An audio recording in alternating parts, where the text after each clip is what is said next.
नमस्कार दोस्तों। क्या कभी सोचा है आपने कि वो भगवान जिसे हम हर दिन पूजते हैं, क्या वो कभी हमारे बीच आते हैं? क्या हमने कभी उन्हें देखा है या सिर्फ मंदिर की मूर्ति में ही बंद कर दिया है? इस धरती पर ना जाने कितने लोग खुद को सच्चा भक्त कहते हैं। कोई लाखों का दान देता है, कोई बड़े मंदिर बनवाता है और कोई केवल नमः शिवाय के जाप में खोया रहता है। लेकिन क्या भगवान भी कभी अपने भक्तों की परीक्षा लेते हैं? क्या होगा अगर एक दिन स्वयं महादेव आपके द्वार पर भिक्षुक बनकर आ जाएं और आप उन्हें पहचान ही न पाएं? आज की यह कहानी एक रहस्य है, एक परीक्षा है और एक खुलासा भी। यह कहानी उस भक्त की है जिसने कुछ नहीं किया, लेकिन भगवान ने सब कुछ उसे दे दिया। लेकिन क्यों?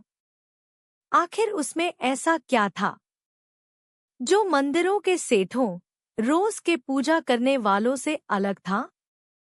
इस कहानी के अंत तक आप भी समझ जाएंगे कि असली भक्ति क्या होती है और शायद आप भी अपने अंदर उस सच्चे भक्त को खोजने लगे। तो बैठ जाइए शांत मन से और तैयार हो जाइए एक ऐसी कथा के लिए जो सिर्फ कानों से नहीं, दिल से सुनी जाती है।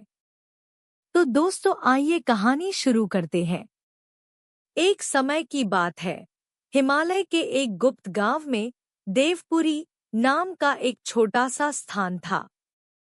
यह गांव किसी को दिखाई नहीं देता था, लेकिन कहते हैं वहां खुद भगवान शिव एक बूढ़े साधु के रूप में रहते थे।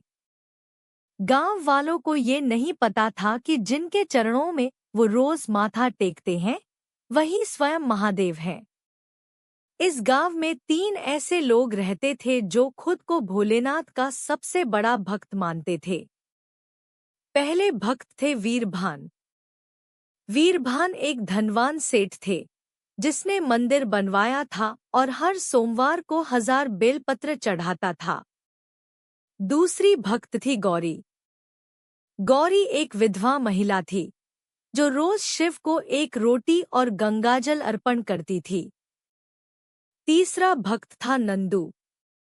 नंदू एक 10 साल का अनाथ लड़का था जो सिर्फ नमः शिवाय जपते हुए नंगे पांव पूरे गांव में झाड़ू लगाता था। फिर एक दिन महादेव ने अपने तीनों भक्तों का परीक्षा लेने के लिए सोचे। फिर महादेव ने एक दिन, जो सच्चा भक्त होगा वही मुझे मेरी अगली यात्रा में साथ ले जा सकेगा।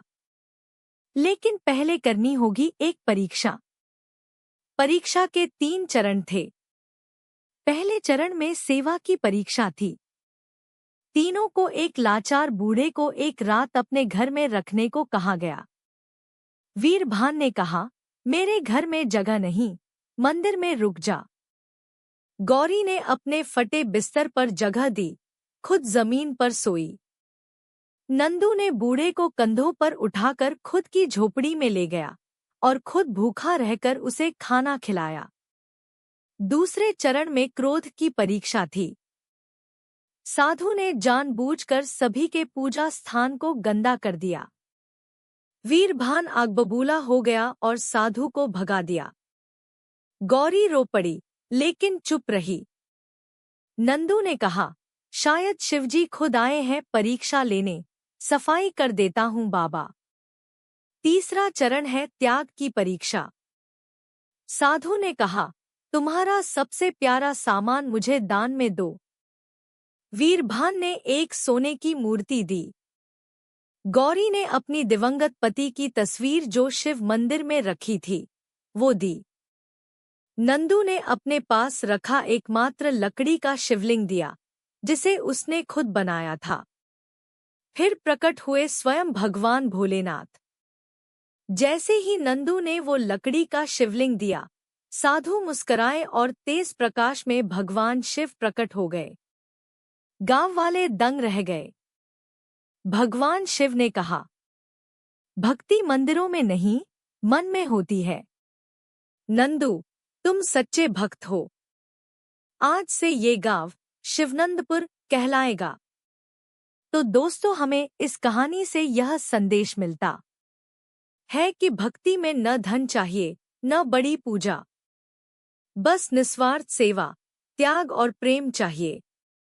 तो दोस्तों, अगर ये कहानी आपको पसंद आई हो तो लाइक, शेयर, कमेंट और अगर हमारे चैनल पर नए हैं तो सब्सक्राइब जरूर करें।